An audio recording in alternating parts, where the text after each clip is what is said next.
Welcome to 11 Flags, a narrated series taking you on a journey from the early days of the revolution to the present. We'll explore the stories, symbols, and significance behind each flag. We'll uncover the evolution of this powerful emblem of freedom and unity.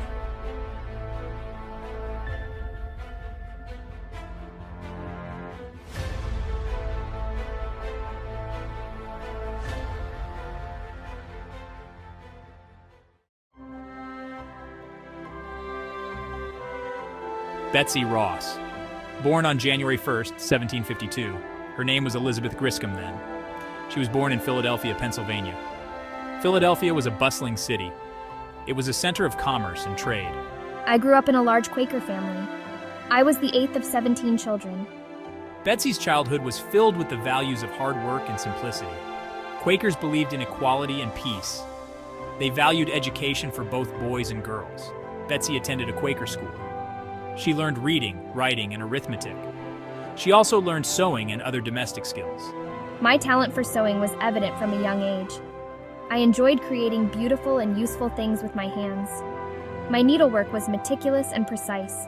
I could sew anything from dresses to curtains. Her skills would later become essential for a historic task. Life in colonial America was challenging, but full of opportunities. Betsy's family, like many others, faced the uncertainties of the time.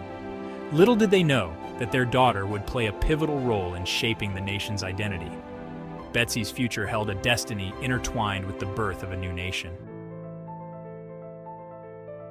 Betsy's reputation as a skilled seamstress grew over the years.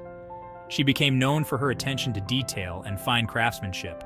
People sought her out for her expertise in sewing and upholstery. She worked on various projects, showcasing her versatility. In 1773, I married John Ross, an upholsterer. We started our own upholstery business in Philadelphia. The business thrived, and my skills were in high demand. I continued to hone my craft, becoming a master of my trade. The colonies were on the brink of revolution. Tensions were high between Great Britain and the American colonies. Amidst the growing unrest, Betsy's life took an unexpected turn. She would soon become part of a historical moment that would forever change the course of a nation. Her skills as a seamstress, once confined to the walls of her shop, would soon be called upon for a much grander purpose. Betsy's nimble fingers and keen eye for detail would create a symbol of unity and independence for a nation yearning to break free. In June of 1776, a pivotal meeting took place.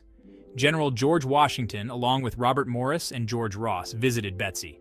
George Ross was Betsy's uncle. They came to her with a special request. The Continental Army needed a new flag. The current flag is not distinct enough. The new nation needs a symbol of its own. A flag that represents its aspirations for freedom and independence. Washington, the commander-in-chief of the Continental Army, presented Betsy with a sketch. It was a design for a new flag. The design featured 13 alternating red and white stripes. It also had a blue canton with 13 stars. I carefully examined the design. I listened intently as General Washington explained the symbolism. The stripes represented the 13 colonies. The stars represented the hope for a new constellation of states. Betsy, with her keen eye for detail, noticed something in Washington's design.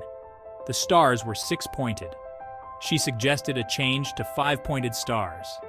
Five-pointed stars were more symmetrical. They were also easier to cut and sew.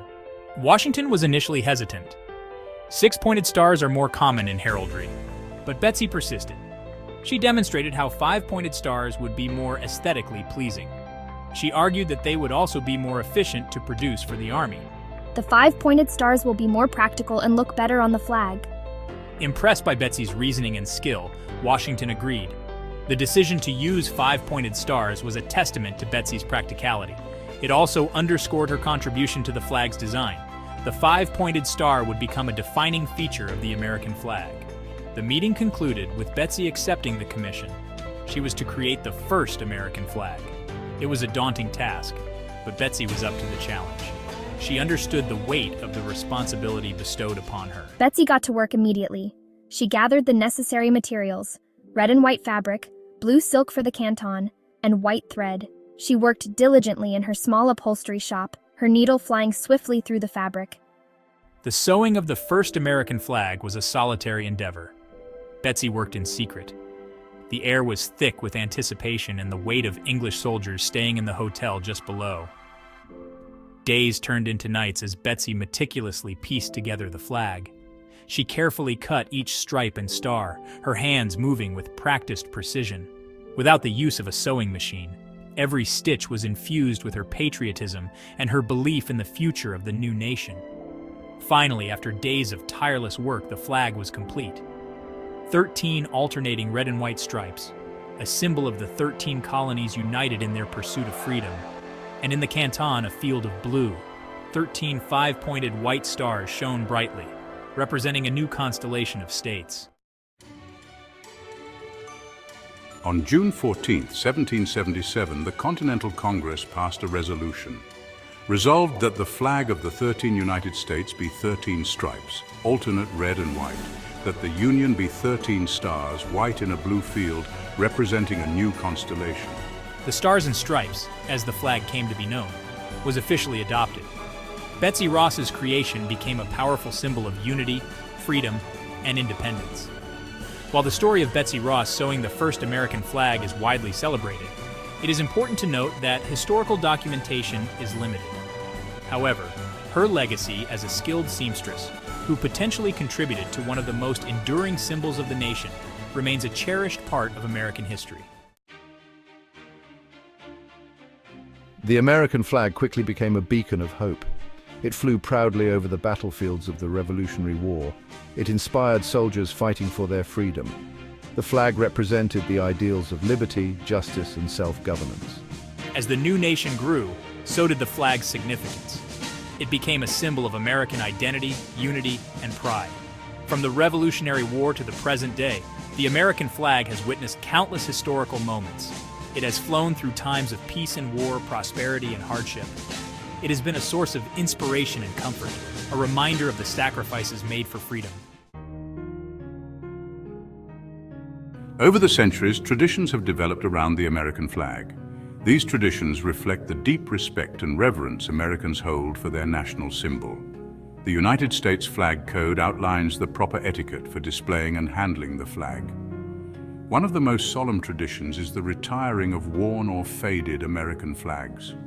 Flags are often ceremoniously burned or buried to ensure they are disposed of with dignity and respect. The act of retiring a flag is a reminder of its enduring significance. The legacy of Betsy Ross, whether she sewed the very first flag or not, lives on in the hearts of Americans. Her story embodies the spirit of ingenuity, patriotism, and the belief in the power of symbols. The American flag, with its stars and stripes, continues to inspire, unite, and represent the enduring ideals of a nation.